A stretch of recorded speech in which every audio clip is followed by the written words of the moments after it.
Hello everyone. आज हम video में ऑर्डर ऑफ द रिएक्शन को ही कंटिन्यू करेंगे।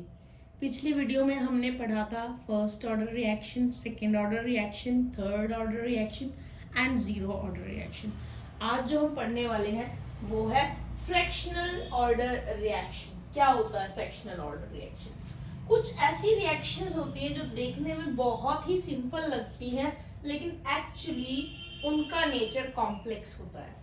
तो ऐसी जो रिएक्शन है, कुछ ऐसी रिएक्शन है जिनके ऑर्डर फ्रैक्शनल होते हैं, मतलब फ्रैक्शंस में होते हैं। तो उसके एग्जांपल्स हम ले रहे हैं यहाँ पे कुछ। पहला रिएक्शन है reaction between H2 and Br2 to give HBr। तो आप देख सकते हैं रिएक्शन देखने में बहुत ही ज्यादा सिंपल लग रही है। H2 plus Br2 gives 2HBr। बहुत सिंपल लग रही है, बट एक्चुअली अगर हम इसके रेट को देखें, रिएक्शन रेट को देखें, तो देखिए reaction rate is equal to K H2 stoichiometric coefficient 1 and Br2 stoichiometric coefficient is 1/2। Actual stoichiometric coefficient यहाँ पे ब्रोमीन का हाफ है और हाइड्रोजन का 1 है। तो अगर हम इस रिएक्शन की ऑर्डर कैलकुलेट करें तो order will be 1 plus half gives 3/2। This is the order of the reaction which is in fractions. एक और एग्जांपल लेते हैं, the reaction between CO and Cl2 to give COCl2। ये रिएक्शन भी देखने में काफी सिंपल लग रही है, आपको कोई मेहनत नहीं करनी पड़ी, सिंपल रिएक्शन है बिल्कुल। लेकिन ये रिएक्शन देखने में सिंपल है लेकिन इसका नेचर कॉम्प्लेक्स है, जैसे कि मैंने आपको ऊपर बताया भी है। These reactions appear to be simple but actually they are complex in nature। So इसका रिएक्शन रेट देखेंगे तो देख सकते हो आप यहाँ पर कार्बन मोनोक्साइड जो है इसकी मोलर कंसंट्रेशन, इसकी जो स्टोइचियोमेट्रिक कोफिशिएंट है, एक्चुअल कोफिशिएंट है रिएक्शन रेट इक्वेशन में वो 2 है और क्लोरीन का है हाफ। तो अगर हम इस रिएक्शन के लिए ऑर्डर कैलकुलेट करते हैं तो order will B 2 plus 1/2 gives 5/2। Again it is in fractions. So these are the two examples which I have given for the fractional order reaction। Now जो फ्रैक्शनल ऑर्डर रिएक्शन होती है वो single step reaction नहीं होती है, वो multi step reaction होती है। उसमें एक से ज्यादा स्टेप्स इन्वॉल्व होते हैं, मतलब it has more than one elementary step. मैं आपको एक बात यहाँ पे बताना चाहूंगी कि जो रिएक्शन एक स्टेप में हो जाती है, सिंगल स्टेप में हो जाती है, उन रिएक्शन को हम एलिमेंट्री रिएक्शंस बोलते हैं। और जो रिएक्शन एक स्टेप में ना होके एक से ज्यादा स्टेप्स में होती है उसको हम कॉम्प्लेक्स रिएक्शंस बोलते हैं। Now we are going to discuss the order of multi-step reactions या complex reactions जिसको हम बोलते हैं। तो अभी मैंने आपको बताया था reactions proceeding in single step are called elementary reaction। एक स्टेप में होने वाली रिएक्शन को हम elementary reaction बोलते हैं। And the reactions proceeding in more than one step are called complex reaction। और जो reactions एक से ज्यादा steps में होती है उनको हम complex reactions बोलेंगे। So कॉम्प्लेक्स रिएक्शंस जो होती हैं, जो एक से ज्यादा स्टेप में होती है, उनके ऑर्डर को जानने के लिए हमें क्या करना होता है, उनके ऑर्डर एक्सप्रेस होता है with respect to the slowest step, जिसको हम रेट डिटरमाइनिंग स्टेप भी बोलते हैं। ये चीज हम पहले भी डिस्कस कर चुके हैं पिछले वीडियोस में कि जो रिएक्शंस एक से ज्यादा स्टेप में होती है तो उस रिएक्शन का रिएक्शन रेट डिसाइड होता है स्लोएस्ट स्टेप से, जिसको हम रेट डिटरमाइनिंग स्टेप भी बोलते हैं। क्यों स्लोएस्ट स्टेप से, वो भी मैं बता चुकी हूँ, क्योंकि सारा टाइम तो स्लो स्टेप को करने में, कैरी आउट करने में लग जाता है, तो वही तो रेट डिटरमाइन करेगा ना। द रिएक्शन रेट, जो रिएक्शन रेट होता है वो एक्सपेरिमेंटली डिटरमाइंड वैल्यू होती है, उसको आप कैलकुलेट नहीं कर सकते हो कि आपको कहीं से कोई इक्वेशन मिल जाए और वहां से आप कैलकुलेट कर लो, not possible. It is experimentally determined and molar concentration of reacting species which are actually involved in the rate equation represent the slowest step in the reaction। तो जो रेट इक्वेशन के अंदर मोलर कंसंट्रेशन लिखी होती है ना reacting species की, वो एक्चुअली स्लोएस्ट स्टेप को रिप्रेजेंट करती है। तो ये कैसे होता है वो मैं आपको एग्जांपल देके अभी बताने वाली हूँ, लेकिन यहाँ पे मैंने ब्रैकेट में लिखा है also called differential rate equation, मतलब रेट इक्वेशन को हम डिफरेंशियल रेट इक्वेशन भी बोल सकते हैं। तो कहीं पे अगर डिफरेंशियल रेट इक्वेशन टर्म आ जाए तो don't get confused. Differential rate equation का मतलब रेट इक्वेशन से ही है। सो एग्जांपल लेके मैं आपको समझाने वाली थी, लेट्स स्टार्ट। ये आपके सामने एक एग्जांपल है, NO2 plus F2 gives NO2F। देखने में सिंपल है बट ये है कॉम्प्लेक्स, ये एक से ज्यादा स्टेप्स में होने वाला है। तो एक्सपेरिमेंटली जब डिटरमाइन किया गया तो हमें पता चला कि जो रिएक्शन रेट है इस इक्वेशन का वो ये है, मतलब it depends on the molar concentration of NO2 and F2 and their actual coefficients are 1। मतलब कि F2 तो मेन इक्वेशन में 1 ही है, लेकिन NO2 2 है, NO2 के 2 मॉलिक्यूल यूज किए हुए हैं, लेकिन रेट इक्वेशन में सिर्फ एक ही मॉलिक्यूल की मोलर कंसंट्रेशन दी हुई है। तो इसका मतलब क्या हुआ? इसका मतलब ये हुआ कि जो रिएक्शन रेट है वो नहीं डिपेंड करता दोनों मॉलिक्यूल्स पे, it does not depend upon both the molecules of NO2, दोनों मॉलिक्यूल्स पे NO2 के डिपेंड नहीं करता। तो ये एक जो यहाँ पे दिखाया गया है रेट में, तो ये दोनों तो स्लोएस्ट स्टेप का पार्ट है, तो एक NO2 मॉलिक्यूल बच गया ना, तो वो NO2 मॉलिक्यूल जो बच गया है, जो दूसरा है, वो जरूर फास्ट रिएक्शन में इन्वॉल्व होगा। तो जरा देखते हैं मैकेनिज्म को और इन बातों को थोड़ा सा हम देख लेते हैं कि कितनी ये बातें सच है। देखिए ये फास्ट स्टेप है NO2 प्लस F2, देखिए यही दोनों वहां है रेट इक्वेशन में, क्योंकि रेट इक्वेशन के अकॉर्डिंगली ही ये स्लोएस्ट स्टेप बना है। तो उसके अकॉर्डिंगली सबसे पहले तो हमें अपना प्रोडक्ट बनाना है NO2F, और NO2F बनने के बाद हमारे पास एक F बच जाता, और एक F वहां बचा है हमारे पास, तो एक NO2 भी तो बचा ही हुआ है, जो कि मैंने कहा था फास्ट स्टेप में यूज करेंगे। तो वो NO2 प्लस में यहाँ बचा हुआ F हम यूटिलाइज करेंगे, और ये फटाफट से कंबाइन हो गए NO2F, मतलब दूसरा मॉलिक्यूल बना लेंगे आपके प्रोडक्ट का। So first reaction is a slow reaction and second is the faster one. Order क्या होगा फिर रिएक्शन का? ऑर्डर विल बी 2, ये 1 प्लस ये 1 हो गया 2। So in this way you can calculate the order of a complex reaction that is multi step reaction, मतलब जो एक से ज्यादा स्टेप्स में होती है। Now let us discuss the units of rate constant। आपको याद होगा मैंने आपको डिफरेंसेस कराया था रेट इक्वेशन और रेट कांस्टेंट के बीच में, और मैंने आपको वहां बताया था रेट इक्वेशन जो है, रिएक्शन रेट इक्वेशन जो है, उसकी यूनिट्स फिक्स है, लेकिन रेट कांस्टेंट की यूनिट्स वो डिपेंड करती है ऑर्डर पे। तो अब हम कैलकुलेट करेंगे किस तरह से रेट कांस्टेंट की यूनिट्स ऑर्डर पे डिपेंड करती है।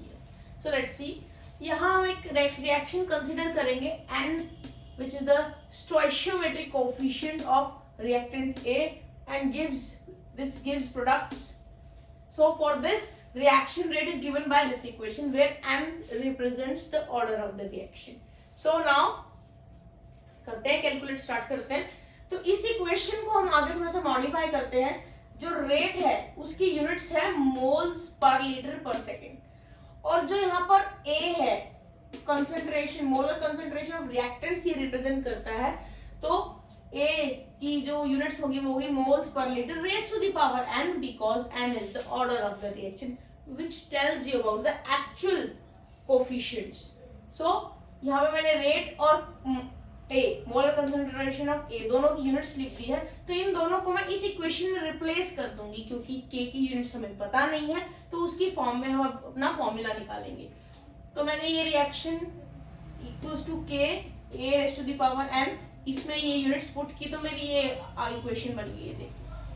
रेट की जगह मैंने पुट किया मोल्स पर लीटर पर second, K as it is रहेगा, और मैंने एक ही मोलर कंसंट्रेशन की जगह मैंने लिखा है मोल्स पर लीटर, क्योंकि यूनिट्स यही होती है मोलर कंसंट्रेशन की, and raise to the power n which represents the order of the reaction. इसको मैं रीअरेंज करती हूँ तो ये आ जाएगा, क्योंकि मैं इस टर्म को उधर ले जाऊंगी डिवीजन में, तो K की जो है K की यूनिट्स निकल जाएंगी, ये देखिए, ठीक है ना।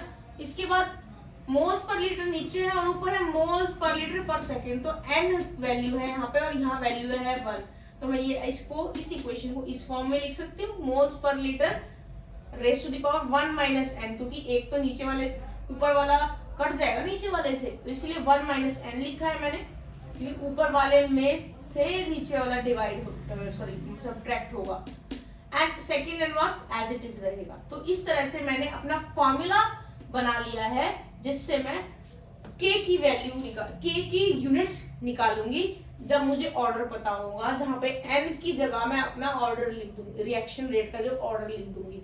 तो फर्स्ट ऑर्डर रिएक्शन के लिए देखते हैं n की वैल्यू 1 होगी, तो सेम फॉर्मूला मैं पुट करूंगी यहाँ, बट यहाँ n की जगह मैं लिखूंगी 1। देखिए लिख दिया, 1 में से 1 गया तो 0, ये खत्म। तो K की यूनिट्स हो गई second inverse. Now I will take it for the second order reaction. Second order reaction में n की वैल्यू 2 होगी, तो मैंने n की जगह रखा है 2, तो 1 में से 2 गया तो -1 बचा। तो -1 का मतलब क्या है? -1 का मतलब ये है कि मोल्स की यूनिट इनवर्स में चली जाएगी और लीटर की यूनिट जो इनवर्स में है वो ऊपर की तरफ आ जाएगी, means raise to the power 1 आ जाएगी, इनवर्स नहीं रहेगी वो। तो मोल्स, ये लीटर आप ऐसे लिखोगे, लीटर पर मोल पर सेकंड में यूनिट चेंज हो जाएगी, क्योंकि माइनस में है तो अंदर वाली जितने भी टर्म्स है उनकी जो पावर है उनकी साइन चेंज हो जाएंगे। मोल्स की पावर जो थी 1 थी, पॉजिटिव में 1, नेगेटिव में 1 हो गई है। लीटर जिसकी पावर नेगेटिव में 1 थी वो पॉजिटिव में 1 हो गई है। सेकंड के साथ कोई चेंज नहीं हुआ है क्योंकि वो ब्रैकेट के बाहर था। ऐसे ही आप थर्ड ऑर्डर के लिए भी निकाल सकते हो और जीरो ऑर्डर के लिए भी निकाल सकते हो। और अगर आपको यूनिट्स निकालनी है रेट कांस्टेंट की गैसियस रिएक्शन के लिए nth ऑर्डर के लिए, तो इसका फॉर्मूला भी मैंने यहाँ पे लिखा हुआ है, वैसा ही है, बस वहां मोलर कंसंट्रेशन होती है, यहाँ पे हम प्रेशर लिखते हैं। सेकेंड इनवर्स तो यहाँ भी आता है और यहाँ भी आता है, तो ये एटमॉस्फेयर मतलब कि प्रेशर की यूनिट्स 1 - n, यहाँ भी 1 - n था, या फिर bar raise to the power 1 - n second inverse. तो इस तरह से आप यूनिट्स रेट कांस्टेंट की कैलकुलेट कर सकते हो, चाहे आपको मोलर कंसंट्रेशन के फॉर्म में करनी है या फिर प्रेशर के फॉर्म में करनी है, जैसे भी आपको ठीक लगे आप उस हिसाब से आप निकाल सकते हो, जो भी आपसे पूछा गया हो उसी के हिसाब से। अब हम करने वाले हैं कुछ numericals which are based on the order of the reaction. So let us start. Number 1, the reaction N2O5 gives 2NO2 plus half O2 is the first order, is of first order in N2O5. Its rate constant is 6.2 into 10 raised to the power 6 second inverse. If in the beginning N2O5 is 15 moles per liter, calculate the rate of the reaction in the beginning. पहले question को समझते हैं। ये reaction दे रखी है आपको और ये रिएक्शन किस ऑर्डर की है? फर्स्ट ऑर्डर की, ऑलरेडी गिवन है N2O5 की टर्म्स में। रेट कांस्टेंट की वैल्यू गिवन है ये 6.2 into 10 raised to the power 6 second inverse, और बिगनिंग में N2O5 की कंसंट्रेशन भी गिवन है, molar concentration, that is 15 moles per liter. And what you have to calculate? You have to calculate the rate of reaction, and we already know the formula. Rate of the reaction is equal to K N2O5. N2O5 की actual coefficient यहाँ पे 1 है क्योंकि ये first order reaction है, यहाँ पे N की वैल्यू 1 है। तो let us put the values and get the answer. K की वैल्यू ये है, मैंने यहाँ पुट कर दी है। N2O5 की मोलर कंसंट्रेशन ये गिवन है, इसको यहाँ पुट कर दीजिए, आपका आंसर आ जाएगा। Very easy question. Now next question. This question is a little bit tricky and you have to pay attention on it. So special attention pay करते हुए आप इस क्वेश्चन को समझेंगे। पहले क्वेश्चन देखते हैं। The rate of reaction 2NO plus Cl2 gives 2NOCl is doubled when the concentration of Cl2 is doubled and becomes 8 times when the concentration of both NO and Cl2 are doubled. Determine the order of the reaction. Let's start now. Question को समझते हुए हम formulate करेंगे अपना data. ये reaction है, इसने कहा है कि ये रिएक्शन डबल हो जाती है, रिएक्शन का जो रेट है वो डबल हो जाता है। कब? जब कंसंट्रेशन Cl2 की, मतलब इसकी डबल हो जाती है। तो पहले तो हम एक काम करते हैं, पहले अपना ओरिजिनल रिएक्शन रेट इक्वेशन बनाते हैं। तो ओरिजिनल, जब किसी को कुछ डबल नहीं किया, वो नॉर्मल है, तो रिएक्शन रेट स्मॉल r से हम इंडिकेट करेंगे and it is given by this. Molar concentration हमें नहीं पता है क्योंकि मोलर कंसंट्रेशन हमें यहाँ पे इसके यहाँ पे एक्चुअल कोफिशिएंट नहीं पता है, इसलिए मैंने x और y पुट किए हैं क्योंकि x और y की वैल्यू निकाल के ही हम ऑर्डर ऑफ द रिएक्शन निकालेंगे। So let's start. तो सिंपली ये होगी रिएक्शन रेट, पहले molar concentration of both the reactants raise to the power x and y। अगर ये जीरो ऑर्डर भी होती है तो x और y की वैल्यू जीरो आ जाएगी। फर्स्ट ऑर्डर होती है तो x और y की वैल्यू में से कोई भी एक जीरो आएगी। 2 होगी तो इनमें से दोनों की किसी भी एक की वैल्यू 2 आ जाएगी। तो अकॉर्डिंगली इनकी जो वैल्यूज है आपके ऑर्डर के हिसाब से बन जाएगी। तो स्टार्ट करते हैं। फिर इसने बोला है कि अगर सिर्फ Cl2 की कंसंट्रेशन डबल कर देते हैं तो रिएक्शन रेट डबल हो जाता है। रिएक्शन रेट डबल मतलब पहले वाला रिएक्शन रेट हमारा R था, तो अब डबल मतलब 2R हो जाएगा। और इसने कहा क्लोरीन की Cl2 की कंसंट्रेशन डबल करनी है, तो मैंने क्या किया है, NO2 raise to the power x as it is नीचे उतार दिया, K भी एज इट इज रहेगा, Cl2 raise to the power y की जगह मैंने यहाँ पे आगे 2 लगा दिया, क्योंकि इसने खुद कहा है, इसने Cl2 की कंसंट्रेशन डबल कर दी है। So this becomes your second equation, जहां पे Cl2 की कंसंट्रेशन डबल करने पे रिएक्शन रेट डबल हो जाता है। आगे चलते हैं। अब इसने क्या बोला है, इसने बोला है कि जब NO और Cl2 दोनों की कंसंट्रेशन को डबल कर दिया जाता है तो रिएक्शन रेट 8 गुना बढ़ जाता है, 8 टाइम्स ऑफ द ओरिजिनल है R, तो 8 times means 8R, reaction rate becomes 8R।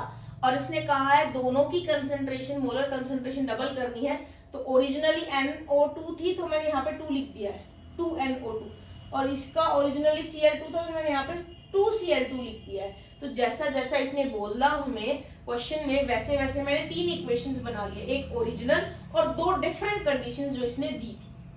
अब हमें क्या करना है, पहले मैंने इक्वेशन थर्ड को सेकंड से डिवाइड किया, मतलब इक्वेशन ये वाली जो है 8R वाली, इसको मैंने 2R वाली इक्वेशन से डिवाइड किया। ऐसा करने से क्या होगा, ऐसा करने से मेरे पास वैल्यू आएगी x की। क्यों आएगी x की वैल्यू, क्योंकि ये दोनों तो आपस में कट जाएंगे। जरा देखते हैं पहले क्या हुआ है एक्चुअल में।